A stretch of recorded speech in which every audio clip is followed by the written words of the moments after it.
अस्सलाम वालेकुम, welcome to बाबा दिल हॉरर शो। उम्मीद करता हूँ आप सब खैरियत से होंगे। तो आज की हमारी वीडियो हॉरर स्टोरीज़ का पार्ट 3 है। तो उम्मीद करता हूँ आपको स्टोरी पसंद आएगी। जल्दी से लाइट्स को कर दें ऑफ। चिप्स, लेस, नूडल्स जो आप रात को एंजॉय करते हैं वो ले आएँ और कंबल को ओढ़ें। हम वीडियो स्टार्ट करते हैं। हमारी ज़िंदगी में बेशुमार वाक़यात रूनुमा होते हैं जिनको लाख कोशिश किए हम भुला नहीं पाते। ऐसा ही एक वाक़या आपके सामने मैं पेश करती हूँ। ऐसे वाक़यात लिखने का मकसद या बताने का मकसद ये होता है कि शायद कोई नसीहत पकड़े और लिखने का मकसद या बताने का मकसद पूरा हो। मामू यूनुस 4 बहन भाइयों में से सबसे बड़े थे। उन्होंने मैट्रिक तक तालीम हासिल कर रखी थी। बाकी बहन भाई अनपढ़ थे। गांव के लोग मामू को चौधरी कहते थे। इलाके में इनका काफ़ी नाम था। नाज़म से इनकी अच्छी दोस्ती थी। नाना की 40 एकड़ ज़मीन थी जो नाना की वफ़ात के बाद उन्हें पटवारी और तहसीलदार से साज़बाज़ करके अपने नाम करवाई। जब दूसरे बहन भाइयों को पता चला तो वो ज़मीन हासिल करने के लिए हमारे पास आए। मामू ने ज़मीन देने से इनकार कर दिया और कहा, वालिद साहब ने मरने से पहले ही ज़मीन मेरे नाम कर दी थी। चच्चू गांव के चंद बड़ों को लेकर आ गए और मामू से कहा कि ज़मीन का जो हिस्सा है वो सबके अंदर तकसीम किया जाए। लेकिन बहुत कोशिश करने के बावजूद मामू राज़ी नहीं हुए। यहाँ से मायूस होकर उन्होंने अदालत का दरवाज़ा खटखटाया।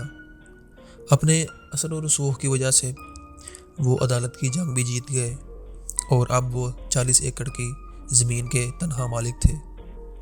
मामू का एक ही बेटा था जो शहर में तालीम हासिल कर रहा था। एक मुंशी रखा था जो होने वाली आमदनी का हिसाब किताब रखता था। ज़मीनों से अच्छी खासी आमदनी हो रही थी।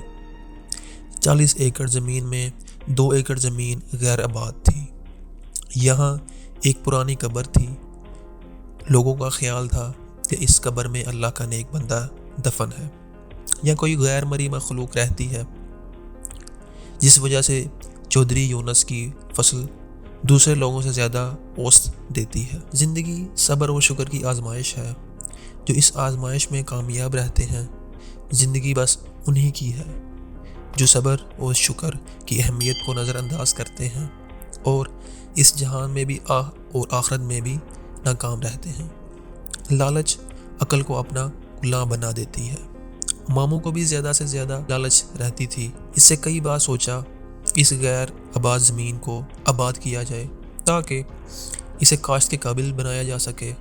इस तरह आमदनी में और इजाफा होगा। एक दिन इसने अपने मुंशी लियाकत को अपने इरादे से आगाह किया। मुंशी ने कहा, ठीक है चौधरी साहब, हम सुबह ही इसके ऊपर काम शुरू कर देंगे और 8-10 दिन में ज़मीन हमवार हो जाएगी। दूसरे दिन जब कब्र वाली ज़मीन को हमवार करने का काम शुरू होने लगा तो गांव के बुजुर्ग मामू के पास आए और उन्हें कहा, इस ज़मीन को हमवार ना करें।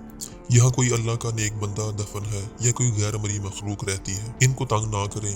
अल्लाह पाक ने आपको बहुत कुछ दिया है। आपने अगर इनको बेघर किया तो ये आपके लिए नुकसानदेह होंगे। उन्होंने बड़ों का कहना मानकर काम रोक दिया। रात को एक नादीदा कुव्वत मामू के पास आई जिसे देखकर वो डर गए। आप कौन हैं और क्या चाहते हैं? मैं कोई भी हूँ, आपको इससे क्या गर्ज? आपको ये बताने आया हूँ कि आपको गैर आबाद और बंजर ज़मीन हमारा मस्कन है। आपने जो इसे हमवार करने का मंसूबा बनाया है, इसे अपने जहन से निकाल दें। अगर आपने ऐसा ना किया तो आपको बहुत नुकसान होगा। आपकी ज़मीनों की आमदनी भी ख़त्म हो सकती है। ये कहकर वो कमरे से निकला और फिजा में तहलील हो गया और मामू की आंखों से ओझल हो गया। सुबह मामू ने मुंशी को अपने पास बुलाया, रात वाला किस्सा सुनाया और कब्र वाली ज़मीन को हमवार करने से मना कर दिया। वक्त गुजरता रहा। एक दिन मामू को फालिज का अटैक हुआ और वो बिस्तर के होकर रह गए। ज़मीन की देखभाल अब इनके बस का काम नहीं था। लिहाजा इनका बेटा हारिस तालीम अधूरी छोड़कर واپس آ گیا۔ اب وہ زمینوں کی نگرانی کرتا۔ اپنے باپ کی طرح حارث بھی غیر آباد زمین کو ہموار کر کے اسے قابل کاشت بنانے کا ارادہ کر لیا۔ اس سلسلے میں جب اس نے منشی سے بات کی تو اس نے کہا پہلے بڑے چودھری صاحب سے بات کر لیں، انہوں نے یہ زمین آباد کرنے سے منع کیا ہے۔ حارث نے اپنے والد صاحب سے بات کی۔ ماموں نے بتایا یہاں غیر مرئی مخلوق رہتی ہے اور اپنے ساتھ پیش آنے والے واقعہ کو بھی بیان کیا۔ یہ جن بوت والی باتیں سب جھوٹی ہوتی ہیں، ان کا حقیقت سے کوئی تعلق نہیں ہوتا۔ ہم نے اپنی زمین آباد کرنی ہے، کسی کی زمین پہ قبضہ تو نہیں کر رہے ہم جو ہمارا نقصان ہو گیا۔ اگر یہاں ندیدہ قوتیں یا جن بوت وغیرہ رہتے ہیں تو وہ کہیں دوسری جگہ جا کر آباد ہو جائیں گے۔ حارث کی بات سن کر ماموں پریشان ہو گئے۔ انہوں نے اپنے بیٹے کو بہت سمجھایا۔ وہ زمین کے اوپر آ گرا اور اس کو کافی چوٹیں آئیں۔ بھلا ہو اس موزن کا جس نے اللہ اکبر کی آواز بلند کی اور ظہر کی اذان کا وقت شروع ہوا اور اس کلمات سننے سے ہر طرف سکون ہو گیا۔ گاؤں کے لوگ مسجد کی طرف دوڑے۔ مسجد کا صحن زیادہ وسیع نہیں تھا، گاؤں کے سارے لوگ اس میں سما جاتے۔ لوگ امام مسجد کو دعا کی اپیل کرنے لگے۔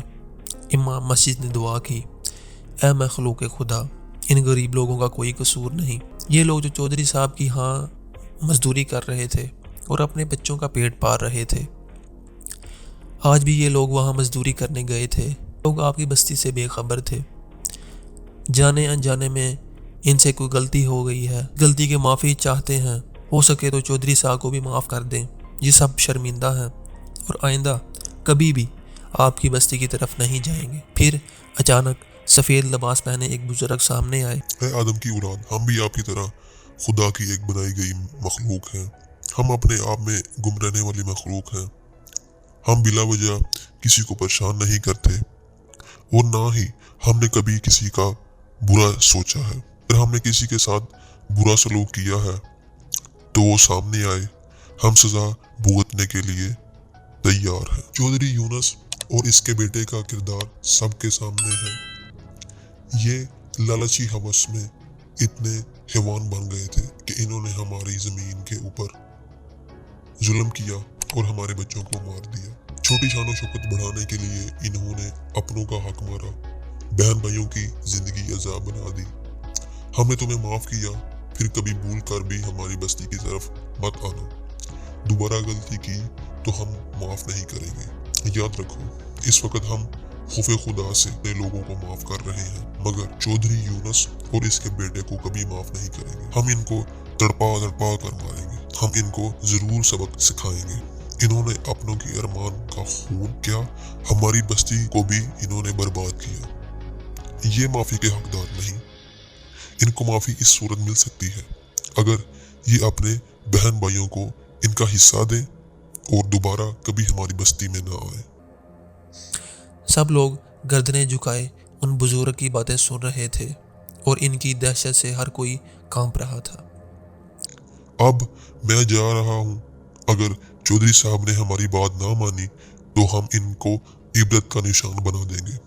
وہ بزرگ چند قدم پیچھے کی طرف اور پھر غائب۔ امام مسجد نے لوگوں کو مخاطب کیا، ہم سے غلطی ہو گئی ہے، اس غلطی کے ازالے کے لیے ہمیں دوبارہ اسی مخلوق کی منت و سماجت اور قبر والی جگہ پر خیرات کرنی چاہیے۔ ہر حال میں اس مخلوق کو راضی کرنا ہوگا۔ اگر ہم نے ایسا نہ کیا تو پورا گاؤں راہ کا ڈیر بن جائے گا۔ اسی وقت گاؤں کے ہر بندے نے اپنی حیثیت کے مطابق امام مسجد کو پیسے جمع کروائے اور شام کو قبر والی جگہ پر خیرات کی۔ ماموں یونس نے اپنے بہن بھائیوں کو وہاں پہ بلا کر سب کو ان کا حصہ دیا۔ گاؤں کی رونق پھر بحال ہو گئی، لیکن ماموں کی حالت پہلے سے بہت خراب ہو چکی تھی۔ ایسا محسوس ہو رہا تھا کہ ماموں کا آخری وقت قریب آ چکا ہے۔ گاؤں کے بڑے عیادت کے لیے آتے اور مشورہ دیتے، چودھری صاحب اپنے بہن بھائیوں کو راضی کر لو، ان سے معافی مانگ لو۔ بڑوں کی بات مان کر ماموں نے بہن بھائیوں کو اپنے پاس بلایا، اپنے کیے کی معافی مانگی۔ سب بہن بھائیوں نے اسے معاف کر دیا۔ ایک بار پھر جنات کی بستی میں خیرات بانٹی گئی۔ لوگ خیرات کے چاول کھا رہے تھے کہ ایک دم ایک لمحے کے لیے سب کچھ روشن ہو گیا۔ امام مسجد نے کہا، جنہوں نے دل سے چودھری صاحب کو معاف کر دیا ہے दूसरे दिन हारिस ने अपने वालिद को शहर के एक हस्पताल में दाखिल करवाया। अब वो आहिस्ता आहिस्ता तंदुरुस्त हो रहे थे। एक माह हस्पताल में रहने के बाद वो घर आ गए। मामू अब मुकम्मल तौर पर सेहतयाब हैं। तो उम्मीद करता हूँ आपको स्टोरी पसंद आई होगी। अगर आपको स्टोरी पसंद आई है तो आप लाइक करें, शेयर करें, कमेंट करके हमें बताएं। और अगर आप अपनी स्टोरी शेयर करना चाहते हैं तो आप हमें ईमेल कर सकते हैं या अपना वॉइस नोट भी हमें ईमेल कर सकते हैं। तो हम मिलते हैं अपनी नेक्स्ट वीडियो में। तब तक के लिए अपना ख्याल रखें। अल्लाह हाफिज़।